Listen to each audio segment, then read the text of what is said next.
attempting to speed review every anime and manga I read in 2024, starting in 3, 2, 1, let's go. First up, A Sign of Affection, cute slice of life romance set in college, deaf protagonist, globe-trotting male lead, falls in love. Ends up being a wholesome and patient romance. That's probably my number one for the season. Also read the manga last year and have the physical copy. Next up is Dungeon Meshi, aka Delicious in Dungeon, following a possibly neurodivergent explorer who goes back into a dungeon to find his sister who was eaten by a dragon. Along the way, him and his party meet a chef named Senshi who teaches them how to cook delicious dungeon delicacies. If you love food and fantasy, this is the anime for you, and it is it's like my second top favorite of 2024. Third is The Look Back, which is a short film inspired by the one-shot written by the same mangaka as Chainsaw Man. Instead, we get a slice of life story about two girls trying to compete for a spot in their school's newspaper, writing 4-koma manga. It ends up as a slice of life that explores how art can make a difference even when it feels like it's not actually making a difference. It's perfect for any artist who feels like what they're doing doesn't mean anything. Watch the short film or read the one shot and you will feel reinvigorated. Cherry Magic is a workplace BL story following a 30-year-old virgin suddenly gains the ability to read people's minds when he touches them, including his co-workers who he finds out has a crush on him, which leads to a kind of wholesome romance exploring relationships. Next up is Yakuza Fiance. This one just aired in the end of 2024. It's about high school Yakuza, descendants of Yakuza and their messy relationship. They end up being engaged, but the son of the Yakuza is like super violent, mean and messed up. And our main female lead kind of has to corral him into place, and it ends up as this kind of fight to the bitter end to see who's going to fall in love with who. Then there's Nina, the Starry Bride, which I think more people should have watched. It's about a young girl who's an orphan who ends up being taken in by the royal kingdom as a replacement for the princess who died because she shares the same blue eyes as a princess. And this leads her into a world of politics and drama and romance between her and the prince of the kingdom she joins and another kingdom that she has to be a part of.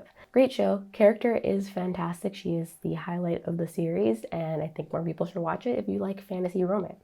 A sweet slice of life high school romance is A Condition Called Love. If you have ever watched Bloom Into You, it's a similar kind of slice of life romance in that way. The main male lead in the story has trouble with being toxic and kind of possessive in his relationships, and that gets explored throughout the story. And a lot of people judge it early on because they don't like the way that the main male lead treats the female lead, but that is something that is explored throughout the relationship throughout the entire series. So please give it a second chance if you have watched it and didn't like that part. Then I watched Windbreaker, which is a delinquent high school drama series that has incredible battles and is so fun to watch. The character dynamics are so good and so dramatic, and there's going to be a second season, so I'm looking forward to that. Next is 365 Days to the Wedding, which is another workplace romance series following two co-workers who work at a travel agency where anyone who's single basically is at risk of being sent to Alaska for a long time. And neither one of the single co-workers wants to go, so they end up devising a plot to pretend to get married. It's a really predictable plot, super cute, but what I liked about it is that it also talks about like deeper things about marriage, divorce, and relationships through the other characters in their lives that a lot of other shows about marriage don't tend to talk about. Then there's Delico's Nursery, which is vampire daddies solving mysteries. If you like Gaku and Babysitters, if you like Buddy Daddies, and if you like the vampire goth series, imagine all those three things combined in Delico's Nursery. Super cute, but also really intriguing world building with vampires. And then there's Dandadan. Dandadan is a fantastic, wildly vibrant series that I love. I have a I have a complicated take on my feelings about it. Like, I love it, but there's certain parts of it that do bother me, including like, you know, the very first episode, how Momo gets her powers, how even Okurun gets his powers. Fun because it's like a mix of series like Mob Psycho 100 and Fooly Cooly in terms of like absurdity and yokai and spirits and demons and overpowered characters. But it heavily relies on like high school shenanigans and jokes that are funny to like, that like jokes that I would have told back in like middle school and high school. So it's nostalgic for that, but also it's like feels a little bit messed up sometimes, the things that they make jokes about for the kid, about the kids. Anyway, maybe I'll explore that later, maybe I won't, we'll see. Next up is Uzumaki. If you want like a good teaser for the actual manga, the first episode alone is great to watch. You don't even have to watch the rest of the series, because honestly from there it kind of falls off. The animation, the storytelling all falls off and is rushed. And there's only 4 episodes, so the first episode captures the essence of the manga using the art style and is so beautiful to watch. And they did a good job, and I wish they just kept postponing it so that all 4 episodes could have been good, but I digress. Next up is Hell's Paradise, which I love, but I didn't watch all of the anime because I read all the manga. And I love the manga, and I love the manga cover art style the most. But if you are interested in like ninjas and deathly battles and cool fight scenes and otherworldly monster creatures, then Hell's Paradise is great to watch. A second season is coming. Also, I watched Metallic Rogue, but only half of it. And this is a mecha series with 2 female leads. One of them is like a half android. And they're fighting like back against the society that kind of places androids like on a lower pedestal and treats them almost like secondary beings. There's also Kaiju number 8, which is great for like adult anime watchers because it's about a 30-year-old who gets a second chance at his dream of becoming a monster hunter by, of course, being possessed by a monster. So it's funny, comedic. It's really big in the US, and you can kind of tell because the ending theme song is literally sung by One Republic, and that's kind of wild. Next up is Bucchigiri. This one I watched and I was super excited for because it's directed by Hiroko Itsumi, the same director as Banana Fish and Free. However, Bucchigiri was so annoying because it has a male lead whose just only interest is getting a girlfriend and losing his virginity, and he's very annoying. But it has other interesting parts to it that I wish just were more interesting. There's like a genie that takes over the kid's body and fights for him. There's a childhood best friend that the kid has a strained relationship with. There's a bunch of high school delinquents with incredible fashion that act wild and crazy and get into the wildest fights ever, like a JoJo Bizarre Adventure type of fighting. But the main character kind of dampers all of that, especially for me. And there's also Solo Leveling. Love Solo Leveling, the first 3 episodes. The other episodes were still good, but I was mostly interested in what was going on in the first 3 episodes. I didn't really care about him leveling up, even though I know that's the point. Sorry. Anyway, I probably will watch it anyway. Second season is coming out next year. Manga I read that's new this year is Magical Girl Dandelion, which is a shoujo magical girl series where this young girl gets saved by a fiend, which are the villains of the society, and they end up having like a friendship. This is some conflict, especially when the main girl ends up wanting to become a magical girl, and then her job becomes fighting fiends like her friend. So they have that and conflicting ideals on society as well. I also read the Resenter one-shot on the Viz app. Please go read it. I have the Resenter manga up here, but it's different in the one-shot on the Viz app, which is free to read. It's a story that explores the life of a Ripper, like think of a Grim Reaper, who hopes to get revenge for the souls that come to her. There's just like a deep psychological and ethical conundrum that takes place in the one-shot that I think is unique and refreshing to see in a manga setting. A returning anime that I loved and watched this year, as well as manga, is Bleach, The 1,000-Year Blood War, The Conflict, the 3rd season. Bleach is a fun, fantastic series with characters with a great fashion that I've loved since I was a child. The manga ended in a way that was really unsatisfying because it left a lot of things open and up in the air since it was rushed to an ending, and the anime is trying to complete it by adding on more details and context for it, but a lot is going on this season, like almost too much. But I still enjoy that we get to see these characters all come together finally. Kimi Todoke Season 3 came out, which was super exciting because it's been several years since Kimi Todoke came out. Cute, slice of life high school romance. Probably one of the cutest, probably one of the most iconic.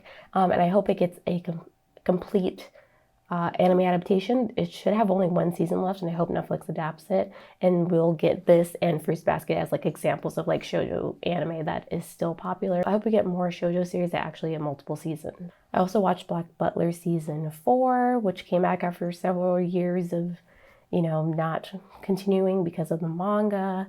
This one was like a all boys boarding school type arc, which was entertaining. And I watched Euphonium season 3, which came back after a while. This one took a while to come out because of the attack that happened on Kyoto Animation, which was sad and terrible.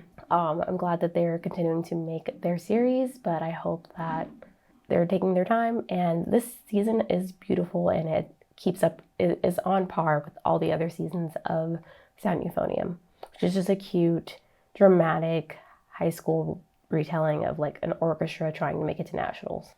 As for manga, I read all of My Hero Academia. Haven't watched the anime this year, but I love the manga. I love the way it ended, and I love the fight between Toga and Ochako, and those are my two favorite characters besides Deku and Bakugo.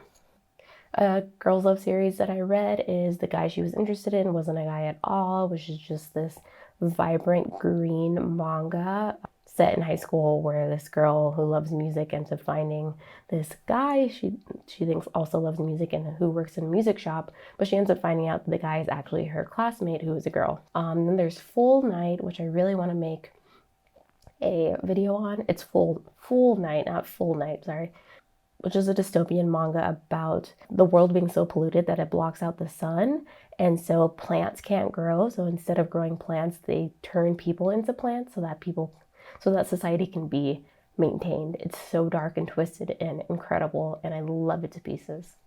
I've also been reading Chainsaw Man, which is, the manga just goes so much deeper into like things like abuse and how Denji is trying to get out of the cycle of abuse and how people in his life use him, but also exploring it in a really accessible, easy to digest way with the whole fact that he's turned into a chainsaw that devours devils. So it's funny, it's sad, and it's incredible.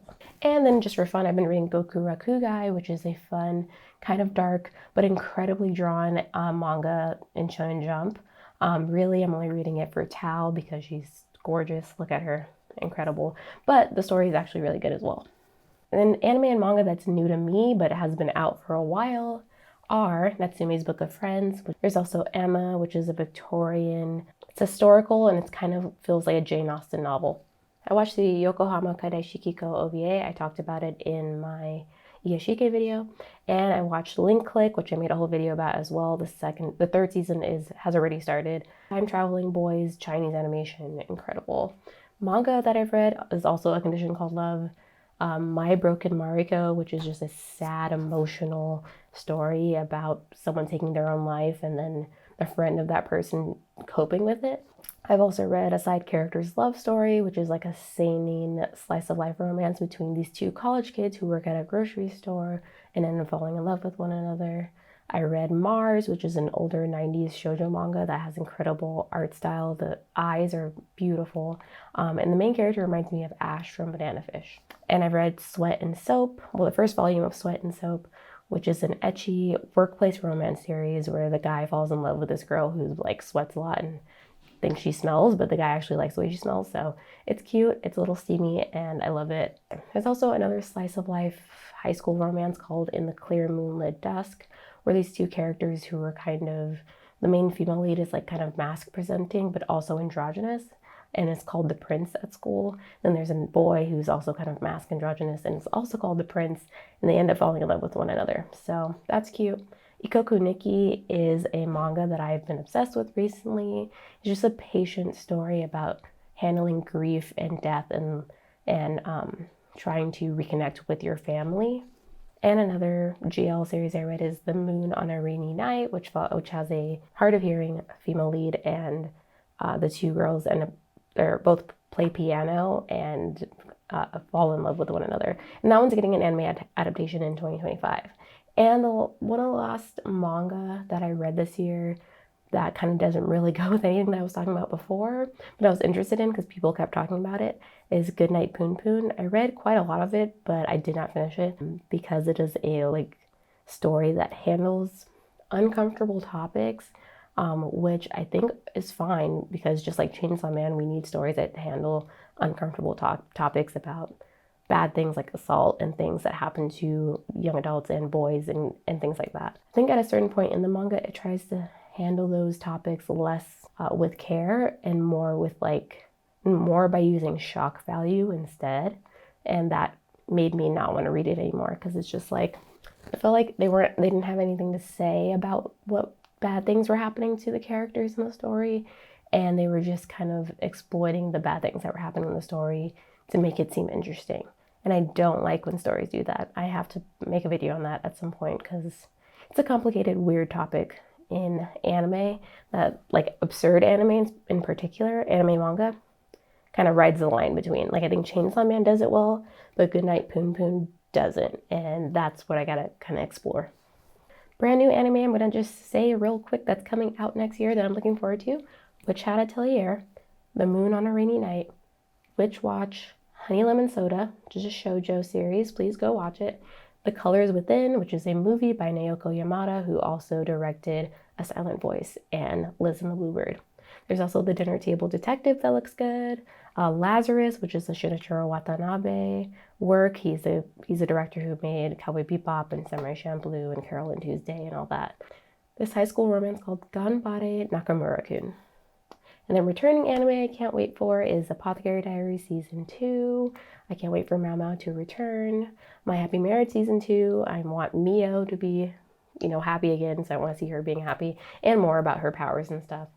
Toilet Bound Hanako-kun Season 2, which is great because that's like a 4 or 5 year old anime that's finally getting a second season that I love the first season of. Windbreaker Season 2, more delinquents fighting. Can't wait. Free Run Season 2, our favorite elf girl is coming back. Spy Family Season 3, For Your Eternity Season 3, Delicious in Dungeon Season 2 already, which I'm so excited for. Fire Force Season 3, which is another series that was out a while ago and then completely stopped, and now it's coming back for a final season. I have a lot to say about that show and fan service, but I really still enjoy it, and it's a really fun watch. And then Link Click, of course, I just talked about. It's already out. And then for manga, I don't know what's coming out. So if there's any manga that you are looking forward to, let me know in the comments below, and I will look into them and add them to my to-read list. I want 2025 to be a year that I read a lot more manga and talk about a lot more manga as well, because I feel like I'm missing out on a lot of good stories that are just in manga that need to be talked about. So yeah. And I also asked you guys what you were watching and reading this year, and here's what you had to say on my post. Angel K said, I watched Frieren and Apothecary Diaries this year and loved them both. Shout out to you. Those are iconic series. Second season's coming out. Can't wait. Momiji Sour said, Handsome Girl and Sheltered Girl, I think is a manga that's getting a US physical release, which is exciting. Love when GL gets like physical releases. We need more of those. I think their first part of their name is Maeve. They said they watch they've been reading Ikoku Nikki, and they also read Iguana Girl by Hajio Moto, and I listened to it and it looks really cool. Moto, sorry, I said her name backwards. Moto Hajio is an incredible, iconic shoujo manga artist. So anything by her is probably going to rewire your brain, as Maeve said, or just completely change the way you see shoujo. Lai Dragoness said they watched Hat Atelier. They read Hat Atelier. The anime's coming out next year. They read The Fragrant Flower Blooms with Dignity, which is this cute slice of life romance that I've heard good things about. They've watched or read Hell's Paradise and Gokurakugai, and they watched Attack on Titan finally, which I don't blame them for not having watched it before, or having finished it, I should say, because Attack on Titan was a lot. There was a lot of moving parts in a lot of parts of that series. Storyboards by Steph Pops said they also read Ikoku Nikki, which is great. I love everyone who's reading Ikoku Nikki.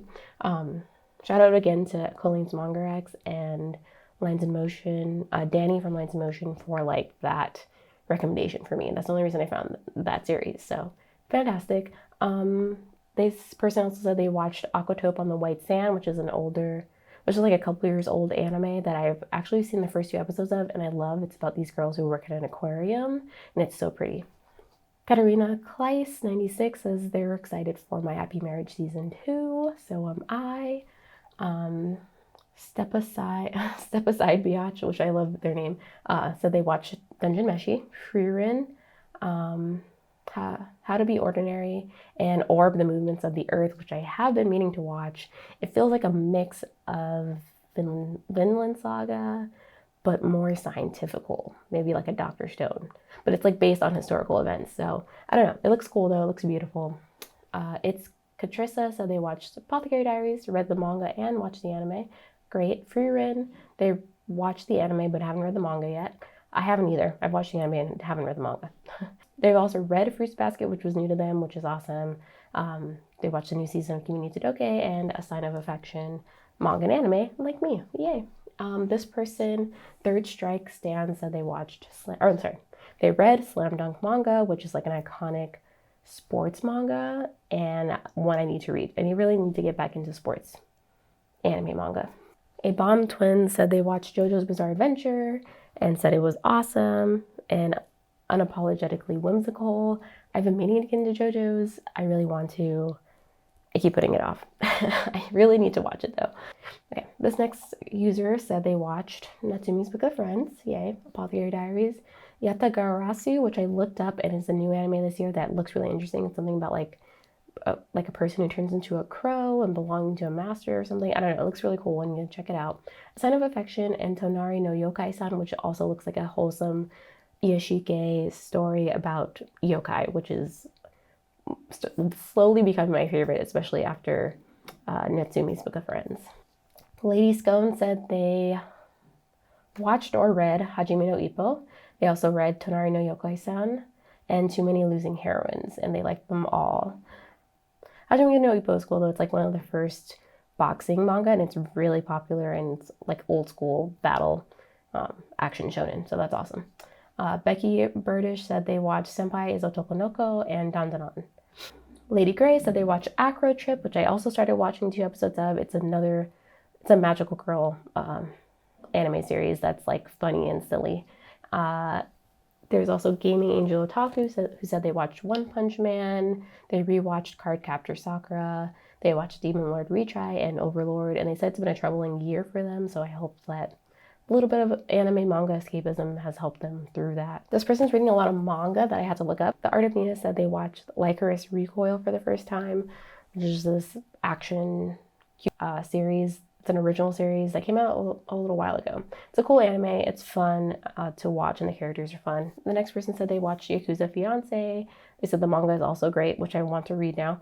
They also watched Fairy Tail, 100 Year Quest, Bleach, 1000 Year Blood War, Noragami, and Why Raylena Ended Up at the Duke's Mansion. I like the mix of the action and the shoujo like romance series. That's kind of my vibe. Alexa said they watched Orb on the Movements of the Earth also. Someone said, Convincing People said they watched Shoshimin, which is a series that looks similar to Hyoka, and I need to watch because I love Hyoka so much. And they also watched Girls Last Tour and Saikano. Girls Last Tour I highly recommend. Sam N said they watched A Sign of Affection, Acro Trip. They read The Monster Wants to Eat Me, and I want to hold Aono-kun so badly I could die. Also, Iguana Girl got another mention. Need to try that out. Kinetic Meow said they watched and read Nina the Starry Bride, A Sign of Affection, Acro Trip, Wolf and Revolver manga, which I looked up and looks super incredibly good. Magical Girl Dandelion, shout out to that series, and In the Name of the Mermaid Princess. And Quincy25 said they watched Oshinoko Season 2, which I'm afraid to watch, but I do want to watch it, but because of the manga and what I've heard about it, I don't want to watch the series anymore, but I'm sure it was still good. They also watched Dandadan, Delicious in Dungeon, Mission Yozakura Family, which is a Shonen Jump series, like manga that I didn't know had an anime adaptation this year, but I guess it did. And the Ranma One Half remake, which I've been meaning to watch, but I haven't seen the original, so I feel conflicted on which one to watch. Also want to say thank you so much for 35,000 subscribers. Thank you for everyone who watches and comments on and likes and interacts with any of my videos on this channel. I really appreciate it. I never expected us to get this far, and I love just talking about anime and manga with people who love doing the same. So thank you for all your support this year. Tell me what you want to see on the channel. If you want more of the anime tea, check out the Patreon. I also have, the website is up and running again. I've had it for a while, but it's actually kind of has blog posts and stuff on it. It's called theanimet.com, so go check that out. It'll be in the description as well. I'm gonna be doing some planning for the year over on Patreon, and I have an extended version of this video available on Patreon if you want to see me or hear me talk for over an hour about most of these series. I had to re-record this so that I can make it shorter and more compact. I will see you guys in 2025. Peace.